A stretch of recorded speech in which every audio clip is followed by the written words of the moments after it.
So, good evening, everyone. I'm really happy that we can start the next session of our online discussion about Czech media. Today, we would like to speak about the topic beyond radio specificity. It is extremely interesting topic. We haven't been speaking about the radio for a while, so I am really happy that we have very interesting guests here. We are broadcasting live on Facebook. So when you are watching us on Facebook, please write your comments and questions into the comments, and we will ask them. This is going to be a recorded session, so I will start recording now. If someone doesn't like recording, it's time for you to leave. So we are now recording.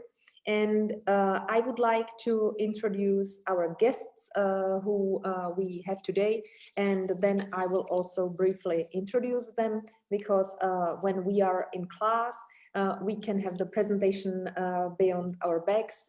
It is not possible here, so I will later tell a couple of sentences about each of our guests. Please, who you are watching us here on Zoom, stay muted and ask your questions via chat.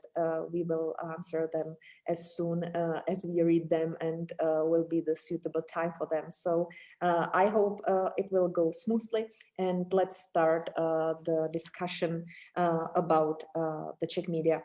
That is called Beyond Radio Specificity. So we have here KATHRYN McDonald, who is senior lecturer at the Faculty of Media and Communication at Bournemouth University. Hello, KATHRYN. Then we have here OLGA GHEORGHIEV, who is a researcher at the Faculty of Social Sciences, Charles University. Hello also to you, Olga. And then we have here EDITA KUDLÁČová, Chief Creative Producer from Creative Hub, Czech Radio. And there is also ALEXANDRA STŘELCOVÁ, co-founder of the Haenke initiative, co-host of the Phytophilia podcast, and a visiting lecturer at the University of Economics in Prague. Hello. If I could briefly introduce all our guests, I want to say about KATHRYN that she is a senior lecturer at Bournemouth University, teaching professional practice, broadcasting history and audio production to undergraduate and postgraduate students. Previously, she worked in the industry for an independent production company, where she pitched and produced music shows and documentaries for the BBC and commercial radio. KATHRYN's doctoral research focused on the cultural history of the UK radio interview, with a particular interest in power relations. She is currently researching suicidal callers to radio stations and exploring how mothers inside prisons use radio as a means of rehabilitation. So we are definitely going to speak also about these interesting topics. Then we have here EDITA KUDLÁČová, who is from the hub from the Czech radio. She is one of the, I could say, motors of innovations in the Czech radio, and she is very skillful in all aspects, I would say, of radio production. She is also a member of various committees and awarding institutions, and we are very happy to have EDITA here today. Then we have here ALEXANDRA STŘELCOVÁ, who is a co-founder of Haenke, Prague-based initiative that champions the importance of plants and nature in various aspects of our society, from health and science to arts or design. She studied marketing communications and public relations at the Charles University of Prague, followed by the master's degree in creative and cultural entrepreneurship at the Goldsmiths College, University of London. And while in London, she worked as a communications consultant in the arts and culture, and launched an award-winning nonprofit incubator, NX Creative Lab, that aimed at advising young startups within creative industries. In her spare time, she volunteers for El Sistema Gris, a community project member of UNHCR's With Refugee campaign that provides free music education to refugee children living in Greece. And then we have here Olga GHEORGHIEV, who is a PhD candidate in sociology at Charles University. We are colleagues from the project called Multicultural Life and Education of Child Prosumers. The project, led by a team of researchers from Faculty of Social Sciences, studies the relation between children as both the audience and content creators and radio broadcasting. And that's why we are also talking about radio today, because Czech Radio is a partner of this project. So we will start the discussion very quickly, because otherwise it wouldn't make sense to have such a good guests here and not to give the floor to them. So I would like to start with the more general question for all of you. I would like to ask what the radio really means to you, and if it's radio or audio, and what are we actually talking about when we talk about radio. So let's start. Edita. Okay, thank you. Good evening, everyone. It's not a warming up question. I think we go straight into the topic. For me, I think a lot has changed now over a couple of years with the incredible fame of podcasts, and especially the popularity not only to create them, but also to turn podcasts into something that's very good for PR, for your marketing, and huge companies such as Spotify, who used to be only distributors, actually producing their own content. So I think this has been an incredible uptake in interest of people in audio. It's also changing the world of the radio production itself, but also how many people actually listen to the audio content. So for me, it's the discussion. There will always be a radio. There will always be live linear radio, because I think that for certain content you will always need fresh information. I can never imagine that you would have news a bit later, or you would catch up on news, like with a day or 2 days delay. So there will always be a space for this. But at the same time, I think the discussion is much more about the audio as such, and radio is one part of it. So it's in terms of production or in terms of distribution, it's just one segment of the whole topic of the audio. KATHRYN. Hi, everybody. Firstly, I just want to say thank you so much for inviting me to join you. I'm so excited to be on the panel and also to learn more about Czech radio. This is a new area for me, and it's a joy to be here. My grandparents were Czech, so I'm excited to connect a little bit with my heritage. I would really agree with what Edita has talked about. For me, it's about making and broadcasting of sound programs to the public. So that, for me, is the essence of radio or audio. It is, again, a very big question. I don't have all the answers at this stage, but I think we're in a very healthy position in terms of listeners to radio, consumers of radio. Around 90% of the UK listen to radio every week. Which is sometimes a surprise, considering how much competition we have for other media.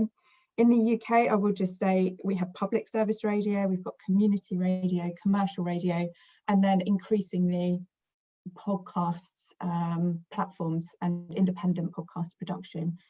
So we have around 600 licensed stations, I think, in the UK, and I feel that there is as well always going to be a need for live radio. And we would call radio as the resilient medium. This is what we would say about radio, that it has survived years and years and years of competition, and being kind of the little sister in comparison with other types of media. But we find ourselves in an extremely healthy place and space, I believe. And I'm so excited when I teach our students about audio and radio production, that we see how healthy the industry is and what creative roles are appearing in industry that perhaps 10, 15 years ago we didn't have. So I don't know if that answers the question, but I would say kind of making and broadcasting of sound programs to the public still resonates with me as what radio might be and audio might be. Thank you. Thank you, Olga. I think I can only piggyback on what KATHRYN said, because I can mostly offer the perspective of a researcher. So to me, it is a platform that it has of a both undiscovered potential in terms of the content it can offer, but also in terms of the actual impact that it has and it can have on its listeners for various communities to various extents. But yeah, like to me as a researcher is actually I am interested in exploring what's there left to discover, because I believe, and I'm sure as many others do, there is a lot of potential yet to be discovered, both in terms of content and in terms of the impact that this content may have. Thank you. Alexandra, you are much more into podcasts. Actually, this is funny because my mom would spend her entire professional career in the Czech radio in Vltava, which is basically the equivalent of BBC Radio 3. And you know, she was working, well, I guess she still has some programs, but not as much as before. She was in the children and youth department, championing, you know, young musicians, not only through radio programs, but also through music competitions and so on and so forth. So actually, you know, when you ask me like whether I'm familiar with radio, when I was 6, she would take me from time to time with her, you know, so I would hang out in the studios with the editors, the music directors, and whenever she needed to get rid of me, she would give me, you know, stuff to kind of draw in the corner. But it was obviously this kind of atmosphere that I was able to absorb and kind of, you know, live experience from, you know, when I was very, very, very super young. And that formed me actually, because I think that then I went on to also like do some, you know, learn the radio work, and this is basically something that I still carry on with doing podcasts, because I guess we will get back to it later on, but you know, I think that's the essence for me is the work with sound, and I guess that's what I carry on from, you know, all those years spent in the radio studios with my mom. Yeah. What's so special about sound? Why we are listening, and why we are happy to listen to the audio content that is, of course, interesting for us. Yes, that's true. But also the audiovisual content is interesting for us. But we are now witnessing a big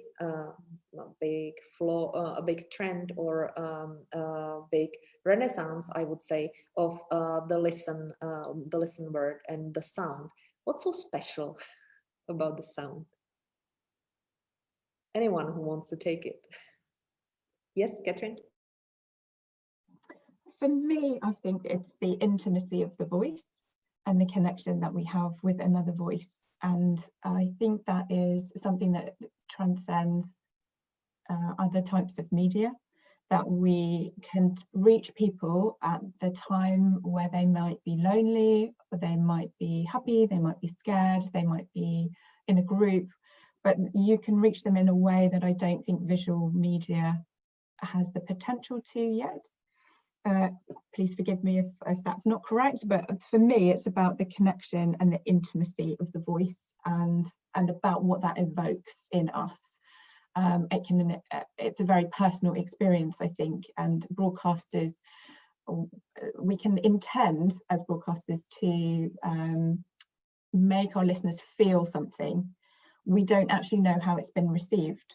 We can look at audience figures, we can look at market reach and research and all of these things, but actually that personal connection that somebody has with a listening experience, be it a documentary or a radio program or an interview, I think is the most powerful and distinctive quality that radio can offer, or audio can offer. It's really interesting thing, that connection and intimacy. I was actually thinking, when I was reading about Alexandra, I knew her name from Forbes Czech. That is exactly my my medium. And then I read about your podcast, and I said, wow, it's about plants. How is it going to be? And I was so surprised by the content of your podcast. Do you think that it is something that is unique at the Czech market between or among all those other podcasts? Definitely. I think that's also why according to, because I think, you know, what we do in Haenke is raising awareness about like all these things that are like plants and nature, and the role that nature and plants they have in society. We live in cities. We've decided to do it through ways that maybe are like much more, maybe people living in cities are much more familiar with. And I think this is also how we've decided to work with different formats with which we were going to introduce different topics and plans and, you know, all these brilliant, amazing, super interesting things. And in terms of the podcast, to be fair, I think I don't really know about any other Czech language podcast that would be aimed at plants. And I'm quite aware of the fact that it is really niche, even in terms of, I would say, like community podcasts, if this is, you know, a word that I can use. And we've also, because there are podcasts that are focused on plants and on nature, obviously, that are English speaking, that obviously everybody can listen to. A lot of them are actually focused on the plants themselves, you know, or house plants.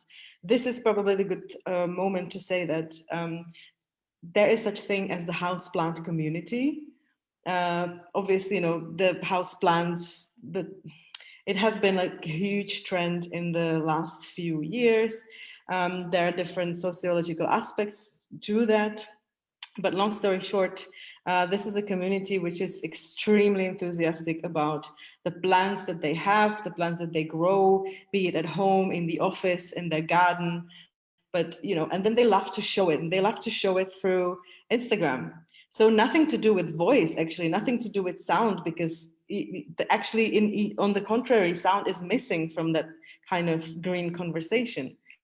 And from the podcast that, you know, we've listened before and we kind of took inspiration from, everything is subordinated to all these plants. So like, you know, you can listen to a former Guardian columnist talking about begonias and monsteras and philodendrons, and, you know, how to cultivate them and what to do, like whether, you know, you should be using ice cubes to water orchids, etc. And at the same time, we were like, actually, we don't want to be doing this, because first of all, it already exists. And then there are so many other options, so many other topics, so many much more serious, to be fair, topics that we should cover. Yeah, so I think this was the approach that we decided to take. And to be fair, we do feel like it's an enormous shame almost. It's a pity that it's not in English. We have one English episode so far. But yeah, so this is what we probably would aim in the future. But yeah, the community is super niche, but at the same time, it allows us to, you know, really channel the message that we have, I hope, which.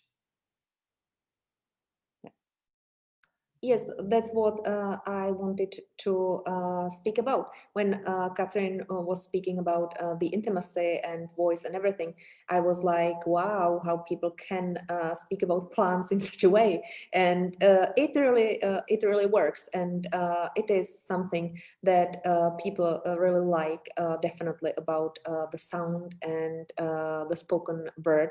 And it is also the kind of connection that also children creates with the radio, and it is Olga's topic. So how are children now listening to the radio and making their relationship with the radio?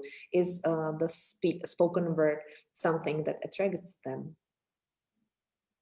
I mean, I think I could break down this question in many smaller parts, because this is the main question of our research. But we had to, as in the process of analyzing our data, we actually realized the complexity of it, and how we can actually look at things from in different ways. So in terms of how are children listening to the radio? I probably should mention that this is a research that focuses on the experiences of Czech children. We had about 13 focus groups in 4 schools in the Czech Republic that involved children from 8 to 12, and we were trying to, as part of these focus groups, we engaged with them in various activities, 3 of them to be precise, and in which we, together with the research, were trying to understand what is exactly their approach to different broadcasting related topics. So we had activities like them having to arrange various, so we showed them on the images of various media platforms, and including radio alongside computers, TV and phones. And we were trying to sort of understand where the radio stands among all these. And it didn't do very well, I must say, which was very interesting. But I guess the good part about this exercise was that we constantly asked them, why do they think that? And it was a great opportunity to actually let them explain why they think so. But and then we had another activity, which actually was extremely resourceful in terms of data. They had to make a poster of their own ideal radio station. They had various materials that they could work with. They could cut off images from magazines. They could color, draw. They could work in teams as well. And so we then, I'm not sure we had around 50 posters in the end that we could look at. And that was quite interesting as well. And then finally, we showed them actual samples from a children radio station, and asked them how this works. So I guess one of the main interesting findings that we came to was that, whereas they're both like, so for example, the samples that we showed them was an actual YouTuber that the radio station for children uses to promote its content. So it was actually the radio's YouTube channel, and a news sample. So whereas they liked the idea of using this for their own station, they liked the idea of news, and they liked the idea of YouTube. The extent to which they found the content relevant was actually strongly dependent on the execution. So in the end, it was the execution that made the difference. They were quite critical at how the YouTuber performed in this, for example, sample that we showed them. They found him a bit cringy. It was actually, the YouTuber himself was an older man who was acting like he was a child. And so they were quite critical about that. They said, well, we like the format. Some of them were very interested in using that as well. But then at the same time, they were very critical and careful, saying that I would use a YouTuber, but I would not use this one because I want someone who doesn't behave as awkward. He makes me feel uncomfortable. I want someone, either a child, or I want someone who actually behaves as an adult, since he's an adult. And then the same with the news. The news sample, they liked the idea of news. They were interested in having news on their station, some of them. But at the same time, it was again, they were again critical to how this exercise was executed. To them, they said that this talks too fast. I want them to talk a little bit slower. I'd like them to elaborate a little bit more on the topic that they presented.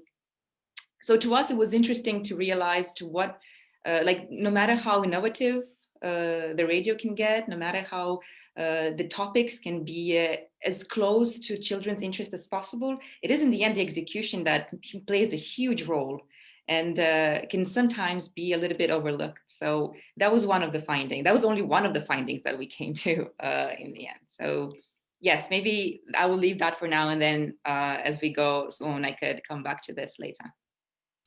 Thank you very much for the presentation of this finding, because I think it's strongly connected to what we were speaking about, and especially since I think it's also the issue, and it is the question for EDITA, how the radio, the traditional medium, and especially in the Czech Republic, the public broadcaster is very strong. How this traditional domain can contribute to the innovations within this field of the media. Mm-hmm. I would also go a little bit back to what KATHRYN was saying before, like why audio or why radio now, why it's enticing or attractive for people. I think one of the things is that it's flexible. You can take it wherever you go. You don't have to look at your screen. You don't have to, like sit connected to computer, whatever. You can download stuff and you are very flexible with it. And I think this is also hand in hand with the innovation, because if you look at the daily life of every person, we probably commute to work, we probably take the children somewhere to school, or, like to your grandparents or whatever. We probably go for a cottage in during the weekend. So I think not especially modern people who are connected through their devices like iPads or iPhones, they don't necessarily need a device to listen to radio because they have the audio in their pocket. And I think if you think about it as a producer, and this is also what we see in podcasts, because if you can fit in perfectly within the time schedule, within the day, within the habits that the person has, you can create very innovative content that can be super easy. It can be very short, but you can fit in right in the moment. Like, for example, when we were producing the daily news podcast, Vinohradská 12, we were looking specifically, this morning, I don't want to, or I don't have time to listen to radio, but I still want to hear the story, the news story of the day. And this is why we are launching it in the morning. This is why there is only one story. This is why we go from the beginning of the story until the end, because we don't expect everybody to be fully in the context. I myself, for example, when I look at Facebook, I usually do it at the end of the day. I'm lost in all the jokes, like if there is something with the government or so, I'm lost. Like all my friends are sharing pictures and I really have to go back to the beginning. What happened? Why is this guy with that guy? Why this prime minister or whatever said what he said? And this is why producing the daily news podcast, we were thinking about people maybe like me, maybe some parents who are super busy, to give them just this piece, not to follow everything, but to give them just this piece. And I think this is also one aspect why probably audio is so popular, because it's flexible, it's easy, you can stop it, you can come back to it. And if you're, and this I think is very much resonating with what Sasha was saying, if you're part of some community or if you're super passionate about some topic, it can target exactly you. You can find your peers, you can find your group within that content. And I think if you look at traditional media, if you produce everything for anybody, it is very difficult to be niche. It is very difficult to go straight to the point. You usually have interviews. One day you have an artist, second day you have a musician, then you would have a writer. But if you're focusing on one specific area, on one topic, I think you can go quite in depth. And what we see with the podcast numbers, I think, is that the podcast community is very loyal. If they find you, they stick with you. And then they can share among themselves, and there really creates it really is a community of listeners, or community of passionate listeners of your topic or of the host, or, like of this format. And they are very active in that. And I think this is why the group is growing, because all of a sudden you're not alone with your hobby, but you have a big, like bunch of people you can talk to on social media. You can, like connect with the host. They're usually very accessible. I'm sure Sasha as well, because she's active with social media. She's also very accessible as a host. So it's much easier to go straight to you than to just the host of a radio show. You were speaking about podcasts that are definitely perceived here in the Czech Republic as a new potential for the audio and the sound content, I would say in general. And I was just curious about, and I was really interested, to be honest, when I realized what KATHRYN's research is, because she is doing the research within the radio content. We don't know yet here in the Czech Republic, and it is really special. So I would like to ask you, KATHRYN, if you could tell us something about the specific type of the radio program where people can call in and say things that are very much intimate, and they are doing confessions actually in live broadcasting in Great Britain. So if you could introduce us this work, it would be interesting. Of course, yes.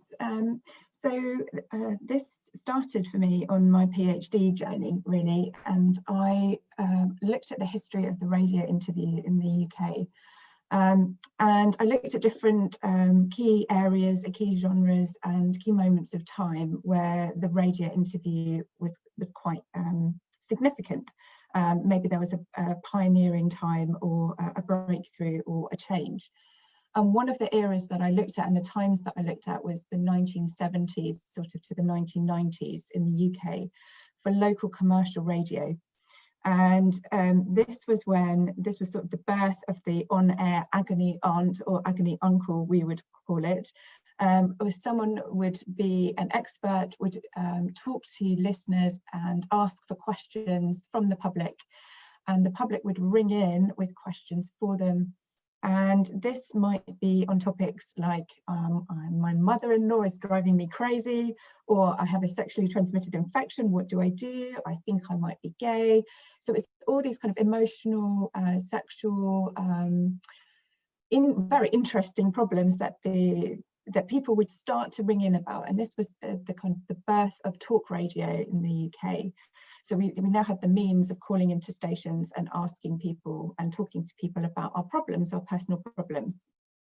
So as I was doing this research, I was talking to presenters, I was talking to phone operators and producers, and people involved in the making of these programs, because I was very interested in the power dynamic between the caller and the listener, and really who controlled the conversation and who benefited really from this type of exchange. And when I was interviewing people, they started to tell me about, well, of course, we got suicidal callers. We got people who called into these stations and they were threatening or thinking of ending their lives. Now, this was all done off air. So this was something that was done, these callers weren't put through, and they were put in touch with help organisations or contacted off air. So this was a gatekeeping policy of keeping these types of callers with very serious emotional problems off air. Because if you have somebody like that come on air, one, it might trigger somebody in the audience. There are lots of ethical reasons and compliance reasons and editorial reasons why it is not something that is promoted. But what I started to look at in my research, so I did this research about 6 years ago with the PhD, and they started to tell me about these callers who called in, and some people were quite blasé about it. And they said, well, we got these callers every week, and yeah, it was quite boring. They always were calling in about these things. And then you talk to other people and they said, this was such a responsibility. I'm not a counsellor, I'm not a therapist. This was really hard. There was no protocol, or there was nothing really from the station to tell us what to do in this situation. And I found this very interesting. I wrote a very small amount about it in the thesis, because the thesis was actually not about this. And more recently, in the last few years, I've come back to it and started to look at this in more depth. And as part of my work, I have started to analyse what happens when a caller is on air and is actually threatening to end their life. And they haven't done this by saying, I'm going to come on air and I'm going to talk about this. What they've done is not disclose this to the production team. They have said something else, like I want to come on and talk about, my problems with, drinking or something about in the program. but when actually they are put through to this live on-air discussion, they say, I've taken an overdose, or I am planning now to end my life. And I have analysed the call when this happens, and looked at the different stages of the call and the reaction of the host and the work that the production team has done and the on-air listening experience that the listener would have participated in. And it is a really complex thing. It's a very new area for me, but also I don't believe that anyone has ever looked at this before. So this is, for a researcher, that is also very exciting, because you are looking at something for the very first time.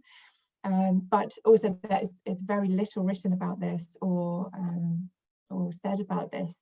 So I'm gathering material at the moment, and I think this really resonates with what Edika was talking about before, about this kind of connection and community that we have as radio listeners, and that sometimes we underestimate the relationship that people have with a host, or at least the persona of a host, and with a station, that somebody in their absolute desperate hour of need would call a radio station and choose to call a host, instead of perhaps writing a suicide note or posting on social media.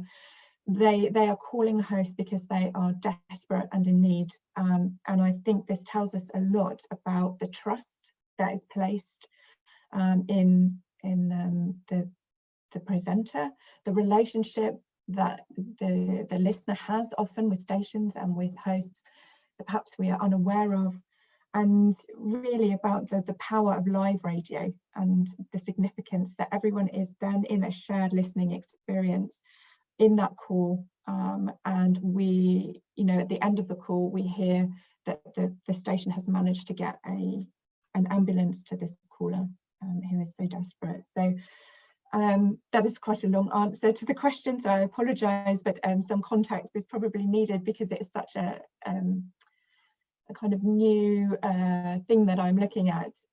So yeah, I think it is it's very interesting as a researcher to start to look at this potential power and impact of radio and audio, and what that has, that place that it has in somebody's life, that at that absolute moment that they are at their most vulnerable, really, that they are choosing to connect with a radio station above all else.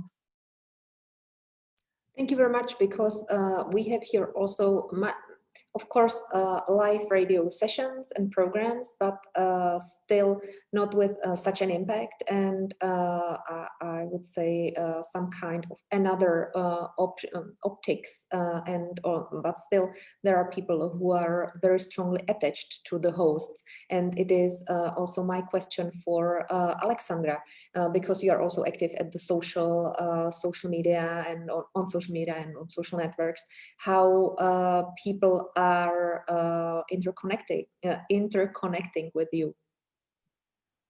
Actually, to be fair, I don't really feel like, sometimes, well, okay, first of all, I don't feel like personally having much impact on, people's lives through the podcast. That's my, let's say, personal opinion, my feeling, but on the other hand, and having studied marketing and PR, what we would always say, there is always somebody looking at you whenever you put out anything out there in the media space.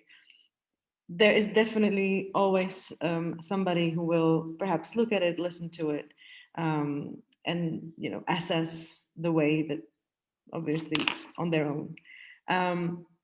We try to, obviously it is a big commitment, it is a big responsibility, even though you think, oh, maybe how many people will probably listen to this episode, maybe 100, 200, maybe 1,000, but the actual, there is no, I would say, global outreach through Phytophilia podcast. However, and this is what we've always tried to champion, is also that, yes, of course, we are approachable, we are, humans as everybody else, It just happens that we run a podcast right now, but at the same time, you know, you can always see us at our studio, which we have in Žižkov. You can always write us a message. You know, there are like so many ways how you can connect with us. And through our Instagram, for example, we very often try to ask our audience, you know, what is the content that you want to learn about? What are the topics that you want us to approach, you know, assess? What are the guests that you would like to, you know, hear from? You know, have you enjoyed? And when, you know, you were mentioning the responsibility, you know, very often it just happens that, you know, you kind of blurt out, you know, various things. You don't even know that it may have quite a big influence or impact on somebody else's, you know, daily life. Obviously not so much as, you know, we're talking about KATHRYN's research. Obviously this is something much more simple, let's say. Just to, you know, give you an example, the other day I was mentioning this story. I was talking about how, you know, we got into this amazing greenhouse and there were lots of plants, and which is describing the feeling, etc., and talking about, you know, the feeling of like experiencing nature in botanical gardens, etc. And a few weeks later, I got this really angry message from one of the girls that is quite often listening to the podcast, and she said, well, you know, this other guy connected to me and they figured out that like I know where the greenhouse is, and now they want us to like show the way so that they can get hold of some like really precious plants that they want to sell, you know. And I suddenly felt like, oh, I actually may have said a secret, or I may have offended somebody, not wanting to be doing this, obviously. And, you know, and again, like in the global, on the global scale, this is not important at all, but at the same time it does have effect on, you know, individual people's kind of daily workings. So I think that is something obviously that we have to consider all the more when you are recording a podcast which is not live, because you cannot connect with the people straight away. You just have to, you know,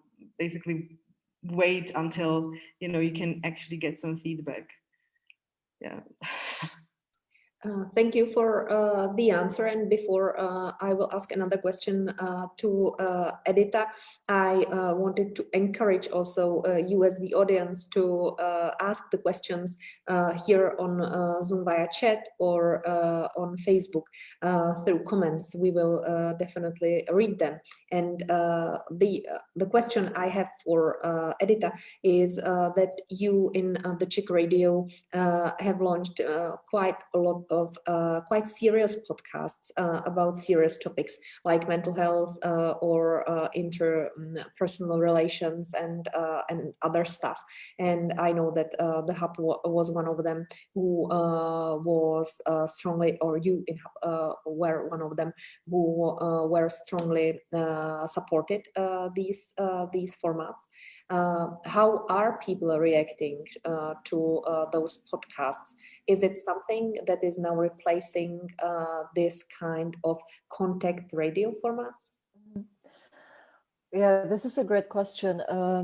I was involved personally, or I was responsible for the first podcast we have ever done, which was on intimacy and sexual life of young people. So it covered different aspects of that, and it was more of an intimate, personal story. Then we were not looking at it from like some perspective of a journalist or somebody who's commenting on that. We let the people talk about their experience. And I was surprised because I think it has been already 4 or 5 years. And already at that time, and podcasts were not big here in this country, already at that time, we were receiving really nice feedback, and especially for one topic, the one episode, and that was an episode, my intimate life during pregnancy and straight after I deliver a baby. It was done by a girl who was a mom of 2 children.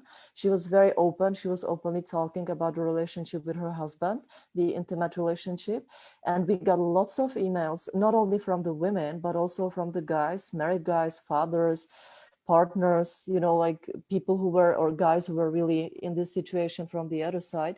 And they were telling us that it helped them realize they were not alone in this situation. And I think this is also a role of public service media, to make you feel like, okay, whatever you're going through, there is always a way to connect to other people. There is always a way to deal with your problem. This is nothing that we would have a prejudice for, or we would have an opinion on. It is your life and this is your situation. And I think if you look at the statistics of podcasts worldwide, not just in this country, but especially the American podcast charts, on top positions, let's say, not the number one, because the number one are always the daily news podcast, but let's say between the 5th or 15th position in the chart, there would be self-development topics, there would be therapeutical topics, there would be topics on how to be a better mom, how to be a better father, how to, you know, like talk to your children. And I think this is something that's very personal. It's very much connected to your personal life. And I'm actually glad, because all these podcasts that you were mentioning are done by our youth station, the Czech Radio Wave. They're producing content for young audiences, and they're doing all these therapeutic, you know, like topics and self-development topics. And I'm actually glad that the Czech response is positive, that people are finding this content also in audio version, and they are responding to it well. Because for me, I think this is something where the intimacy is definitely kept. You don't have faces. It is not a visual content. You can be very open. Usually the respondents are very open. Our colleague Veronika Rupert, she just did a podcast series on contraception, and, you know, like how to talk about these topics with your partner, if you have a new partner or if you are in a stable relationship. And I think it's much more open and much more easier to be open, because you don't have the faces in there. And I think this is helping people with their normal daily internal life. And I definitely feel like this is also part of, because our mission as a public broadcaster is to entertain, educate, and inform. And I think this is it is not an education, but it's still part of opening up topics that might have been taboo up until now, or that might have been difficult to talk about. And I definitely feel that this is something that we should be doing if we want to serve people and their needs, and the daily life and my daily topics, and, you know, my intimate life is definitely a need that people are interested in. We have a question from the audience, but before I ask it, I wanted to ask Olga one more question that is connected to what Edita said. Do you think there's the space for podcasts also connected to Radio Junior, the radio for the youngest audience? And could you imagine, for example, that children could be a part of it directly as the producers? Mm-hmm. Yeah, it's a good question. I think this might also be related to the fact that, to one of the other findings that we had, that showed us that in terms of content and the content that children found relevant, we found that the medium itself, or that children don't have a strong perception of what the borders of broadcasting is. It was quite blurry in terms of what the expectations of what the station would present had elements of other medias as well, such as audiobooks, various cultural references, K-pop, J-pop. We had a girl who was very interested in detective stories. So with her, it was all about audiobooks of Agatha Christie. And so with children, it was not as much the format or the actual kind of broadcasting as in its like definition, classical definition, that that was crucial to them. They definitely had expectancy, yes, or expectations that were that implied borrowing from other sort of media. So in this sense, I would say that there's definitely space for using different various formats, audio formats, such as podcasts. And in terms of having children as creators, this is another strong point that we aim at. You know, during this creative process of poster making, where they were engaging, we saw so much excitement and so much eagerness to become involved and to be called authors. And we saw excellent teamwork and very, how to say, ambitious, or very they were quite encouraged to kind of show critique to the samples that we show, for example. They were not scared, or they did not shy away from being critical whenever they thought it was needed. So as I was saying in the beginning, answering the question of what is radio to me, like this is precisely where we see this unexplored potential, and sort of kind of taking their point of view as fundamental and taking it seriously. Because there's, first of all, they are eager to participate, but also they have something to say. So yes, the short answer would be. Thank you very much. And we have that question from Eva. Could you briefly comment on your view on radio potential for marketing and advertising? Do you think it may increase or decrease in the future? It's a marketing question. So Alexandra, you are the expert. Oh, definitely. So where to start? I think obviously right now everybody likes to compare, or contrast pre-COVID and after post-pandemic, like once it hit. My personal opinion would be actually that the podcast scene, at least here in the Czech Republic, it actually started to kind of really, like ramp up just before COVID hit. And we could see podcasts from, various domains, from like architecture, from, I don't know, PR, from, anything, you name it. And, around that, like all the communities would actually like kind of create itself. So at the same, like, I think it is quite logical that the people who are the hosts, if they have a certain, let's say, product or service to offer, then podcasting would be, let's say, kind of the next step if you want to channel, whichever message you have. I think also what we are experiencing at this moment is the fact that, the kind of the social media talk you are saying, right now the algorithms are kind of playing against, let's say, small brands, because unless you are willing to pay for advertising, especially on Facebook and Instagram, the reach is not really what you would want to, achieve. In this perspective, obviously, what is possibly even better than podcasts, I would say, are email newsletters. But in terms of podcasts, I'm actually convinced that this is kind of the next step in, let's say, marketing your brand, because come on, you have 30 minutes or even 1 hour of space that you can dedicate to basically anything you wish. And so if you achieve to create a community and to kind of nurture the community around it, this is basically, the safe space for anything that you want to be talking about, be it cars, be it sex, be it plants, be it anything else. So yeah, plus I think there is one thing which I don't really think that it is very common in the Czech Republic, but obviously podcasts themselves can work as sort of advertising platforms. So, for example, I have listened to podcasts which are sponsored by a certain brand. There is this kind of like even radio jingle, as in like the actual radio advertisement, which are right now being inserted in the podcast format.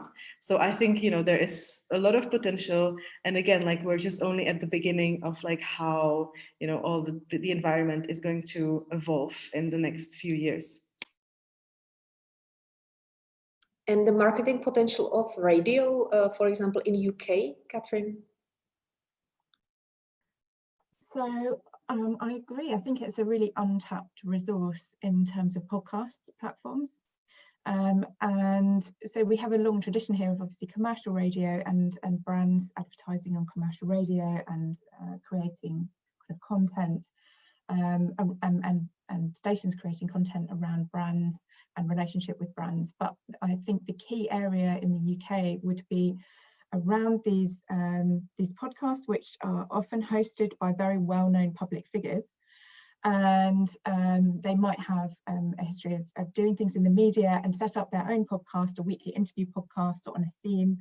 And there is so much potential, I think, for them to form relationships and to have sponsorship, basically. And at the moment, I feel it's an afterthought. It's something that is done because they kind of have to pay for equipment, or it's not really done to make money in a big way. But I think that this is such you know, an area that brands and people can start to tap into, and that has so much potential, I think, putting these relationships together. And we're really at the start of it at the moment, and I really see that kind of kicking off now and becoming much more established. I would stay at you because there is another interesting project and a program format that we don't know here in the Czech Republic. It's the prison radio. You are also interested in it. Could you please briefly introduce what's prison radio and how people are using it? Yeah, of course. So in the UK, we have over 100 prisons that are connected to the National Prison Radio Network. And prison radio projects started in the UK in around 1993 in one prison, Feltham Young Offenders Institute. And as a reaction to kind of isolation, self-harm, high rates of suicide in this Young Offenders Institute, and people that were connected with the charities that supported these people were really concerned and wanted a form of technology to try and connect with people in this situation. So that was the start of sort of prison radio projects, and from that they grew and grew and grew, and we now have a charity, the Prison Radio Association, which oversees the Prison Radio Network. And so prisoners listen to prison radio in their cells. They can select prison radio as one of the options to listen to, as well as watching television or tuning into other stations.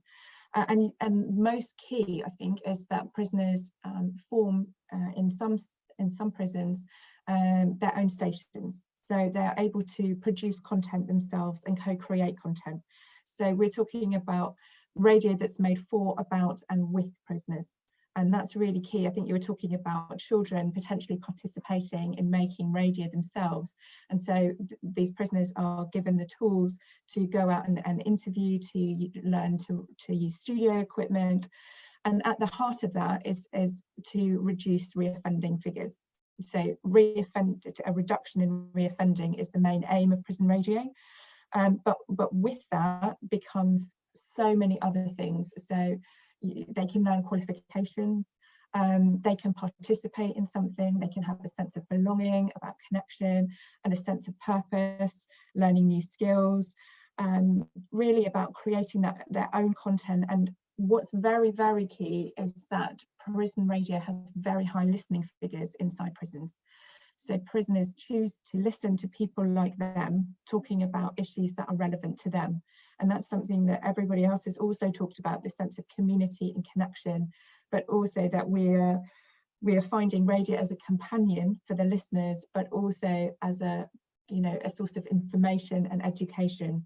And it's all about connecting with voices like them. And if you think about it, if you're in a prison for 5, 10, 15 years, the cultural references that you would hear maybe on Radio 1 or like a main station for us, or on kind of network national radio, that would be very out of touch with your experiences inside of a prison. And so I think it's really key that in this situation, it's about connecting to a community, connecting with voices like us who've had experiences like us. And people are participating in prison radio and being interviewed or coming into the studio. They get a sense of empowerment from that in a place which limits your sense of power and self-worth and motivation and kind of, so it's really a very powerful tool, I would say. Radio kind of at the heart of it is still an extremely important medium, and will continue to be, I think, for very diverse groups of people. especially prisoners. Could you imagine EDITA having something like that here in the Czech Republic, at least as a podcast, for example? Yeah, I'm just thinking about two great examples. There is one amazing example podcast called Ear Hustle. It's an American production. It's a podcast that's a co-production of NPR, and I believe the prison is called San Quentin or something like that. I'm not sure now. And it's like one of the most strict prisons in the US, and they actually have a producer within the prison, and then I have a producer at the NPR. They put the stories together. I think it's like already 4th or 5th season out there now, and it's absolutely amazing. I'm following it. Lots of my friends are listening to it as well. It's not just content by prisoners for prisoners, but it's also for us as normal people to understand those stories. And it's very raw. I mean, they are talking about their lives, and there would be people sentenced for, like murdering somebody or raping someone. So the stories are very complex, very in-depth. I think even the production work is amazing. They have been nominated, or they won the Peabody Award, which is the highest award on the, like for the media output. And just recently, it was this week, I believe yesterday or the day before, I have read there was the award ceremony for the best podcast in Australia. And the podcast number 1 is the best podcast from this year. It's called Bird's Eye View, I think. KATHRYN, yeah, correct me if I'm wrong, but I think it's Bird's Eye View. And it's about female prisoners in male prison. And it's, again, a very raw content. I mean, it's, like those stories, if you listen to them, there's a lot of emotion. And I think this is what audio is strong about, because the emotion, the story itself, the lives of normal people, that can convey very well to everybody. You don't need to have that experience, but you can somehow connect to it, or you can actually feel what the person is feeling, what kind of emotions they are going through. And because I'm a huge fan of the production of Ear Hustle, so I was talking about it with our news department. If maybe we could have something like that here as well. There are not so many female prisoners, or like women who would be put in jail. And the second thing that we are still discussing that the final answer is not no, but it's still in discussion to produce a content such as Ear Hustle. What my colleagues journalists were objecting was that you need a huge story. You need a really good story. It couldn't be somebody, and I don't want to make it ridiculous at all, but it's not just somebody who stole something, or who broke your car, or who hit whatever, your dog or something. But those stories are usually very complex, personal life stories where that life is just difficult, like those were usually people born in the street or from parents who were, I don't know, drug addicts, and their lives were transformed, or, their lives were very much evolving from a bad position already. So when you listen to their life story, it's a huge story itself. So what my colleagues were telling me, if you go to any prison and you listen to, I robbed a bank, or I stole a car from my neighbor, or I broke whatever, a house of somebody, this is not so strong, because these are often cases of younger, let's say, people or drug addicts, and it's not such an in-depth emotional story that you can relate to or connect to or draw some emotion from. So I'm not sure if we will produce it. We are discussing it. It's a format that I think is very interesting. We will definitely not have a prisoners radio, that I know for sure. That would be probably too niche for us.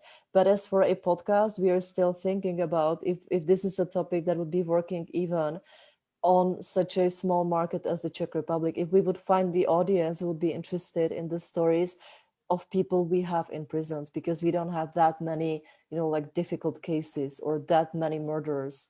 And I don't want this to sound bizarre at all. It's just, if you're looking for a good story, you need the story. And we are not sure if we would find it here. Yes, it is the issue. When I was at the stay at the University of Montana in Missoula in the United States, we were visiting a prison. and we were interviewing prisoners, and I need to say that the stories there, some of my colleagues here in the Czech Republic were so proud to be interviewing a murderer or anyone like that, and there was simply so many people with so many really harsh edicts they did and things they did. So then it is easier to pick up the story and for a series, for example, not just for one part of the radio program. I fully agree. We were during our discussion, we were speaking about so many special things and topics. I wanted to ask when the discussion is going quite near to the end, if you see some kind of topic or some area, some field that isn't mapped enough in the radio broadcasting, maybe some gap in the market for podcasts or something like that, not just for the radio but also for podcasts. Yes, go ahead, KATHRYN. I mean, hearing from Olga, I would say children creating their own content would probably be something that has not been explored, whether that's just in an educational kind of getting people interested, or as a research project potentially, but also as a market. In the UK, we have something called Fun Kids Radio, which started out being made by kids for kids as a community station. It's now turned into a digital network where content is made for kids. But I would love to see children and young people co-creating content and making content themselves. And in what capacity, I'm not sure. But I think in order for children to get excited and engage with radio, that is potentially an avenue that we have not explored to its full capacity yet. And maybe just to add a little bit to that, I think, like, yes, considering the audience, and maybe to a certain extent be a little bit more brave with the content itself, because children can take it. It's not maybe to a point where, because it's obviously a very sensitive audience, and ethically speaking, the producer and the content creators are in a very tough position in terms of the content that they offer. It's a difficult sort of area, yes, to or a different issue to juggle with. But at the same time, looking again at the examples from other countries, Canada and so on, topics as sexual education and diversity, multiculturalism, which is actually one of the issues that this project is looking into, the project that I involved in is looking into as well. So I guess there is space also to be a little bit more daring in terms of the content that is offered to children. Obviously within the realm of what's morally, ethically safe, but perhaps there's still some unexplored territory left there. Alexandra? If I may add to this, to be fair, I haven't really thought about one particular community or one particular topic. On the contrary, there is one trend that I've been perceiving in the last few weeks. First of all, the Czech radio is doing a spectacular job in, having a really broad range of topics and like covering different communities and their specific needs, from mental health to obviously, sexual education, etc. Speaking of that, there is one podcast that was, I think maybe 2 years ago, it was launched. It's called Vyhodit Diabla, and it's been ranking in the top maybe 3 ever since. Hugely popular, very funny, award-winning podcast, etc. In the last few weeks, I've been going through the podcast charts, and like all of a sudden I realized that there is at least 3 other podcasts dedicated to similar topics as well. And I think this is also, I guess this is the trend that we're going to be seeing in the future, because, you know, once people realize that there are different topics that are really interesting to the audience and they're quite popular, then they will want to perhaps kind of tweak it and also, you know, offer their own kind of, you know, way, not necessarily in terms of the quality, which I'm afraid, but at the same time, I guess this is what I guess this is what's going to happen in the future. So. Thank you, Edita. Yeah, I think this is, I'm not sure I will be throwing topics, because then I would disclose what we are planning to do next year or in the coming months. I definitely agree with Olga that there is a huge gap with the podcast for children, because we have a radio station for children, but we don't produce podcasts. We produce like fairy tales or, you know, like stories for like the bedtime stories. But based on any experience, and you don't have to be a professional to see a huge uptake in kids interested in audio, listening to podcasts, especially during Corona, where parents wanted to give kids a bit of a visual detox. So they were really like playing them some audio clips or some new audio content. So that is definitely a huge potential, and it's up to us to finally start with that as well. But at the same time, I'm thinking on, like, even reflecting on what has happened this year and what the situation brought to our lives, because there have been so many changes, not only, you know, like on the political scale or worldwide, but also in our internal lives, like how we are adapting to that and how we are actually thinking about the life itself and the values we have in our lives. I can see that there will be a bigger and bigger interest in not only self-development necessarily, but well-being and balancing your life and looking into, you know, like how I can live well, you know, like how I can really manage my life in a good way. Maybe work-life balance, maybe balancing, you know, being a parent, working from home and working on myself as well. But I think also like mental hygiene and definitely working on anxiety, depression, or, you know, like feeling of sadness, isolation. And for this, I think podcast is a brilliant tool to work with it, you know, like you can say so much, you can put so much in words. And I think it's, you probably know there is a very famous and popular podcast, Esther Perel, I think is her name. She's a Belgian producer. She's a psychotherapist living in the US. She's a counselor for like married couples, or, you know, like whatever relationship you're living in as a married couple, or just a couple, or breaking up or divorcing, whatever. And she has a podcast as well. It's a very popular podcast. She even started her live recordings during Corona, and the amount of people she's gathering around her, you know, like their audience, professionals, people recommending her podcast is just increasing and increasing. And if I look at Czech market, I'm not so sure about the British market, because I'm sure that there are there must be some content like that. But I think in the Czech market, there is still a gap to cover that, you know, like to really offer not necessarily counseling, but a good advice to people if you're dealing with a problem with your life, with your relationship, with your partner.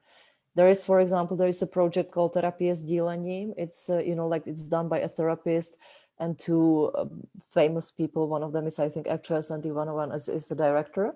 And they are doing a roadshow, but they are also producing a podcast now.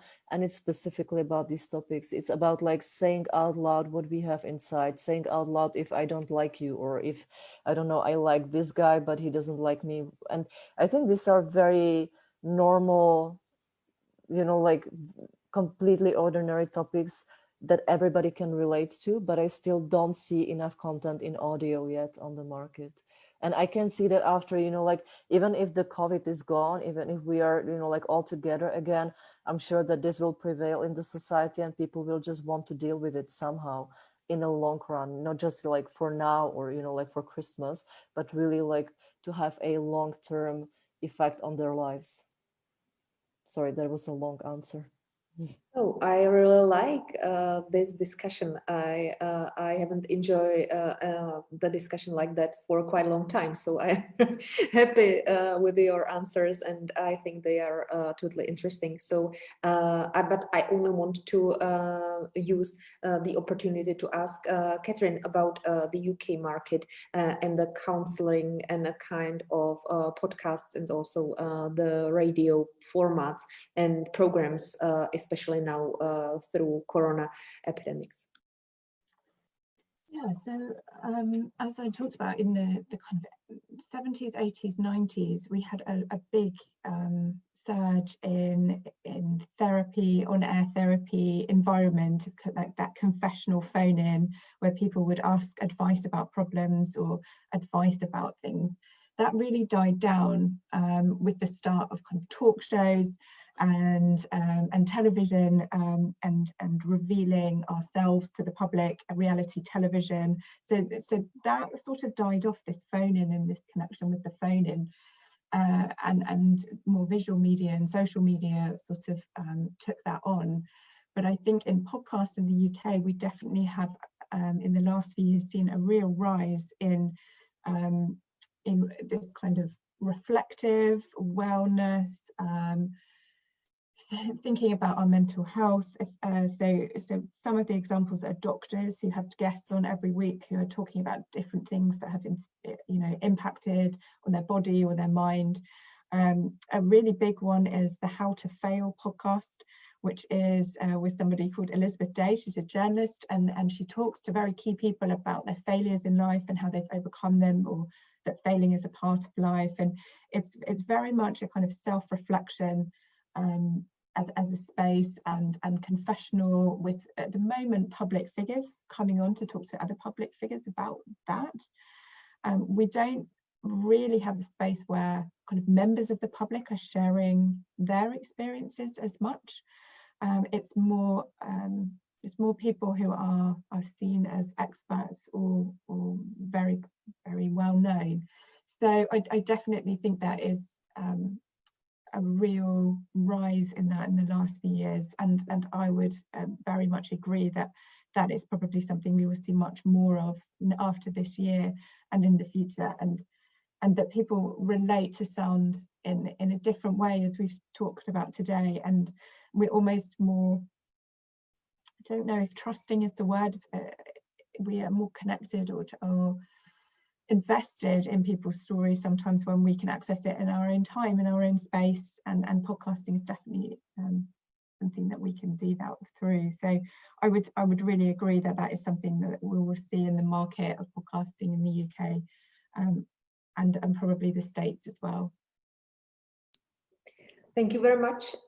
Thanks to all of you, because it was very much inspiring discussion, and I think that especially in these times we really need it. So thank you very much for virtually coming, and I hope that we will see each other in the future during some other discussions about Czech media. And thank you also to all of you who were watching us. And in December, we will have the topic media about media, and it will be again in the Czech language. So I hope at least some of you will come back to our discussions. So have a nice evening, and thank you very much once again to our guests, and goodbye. Thank you, Alica, very much. Thank you. Bye. Thank See you. you. Safe.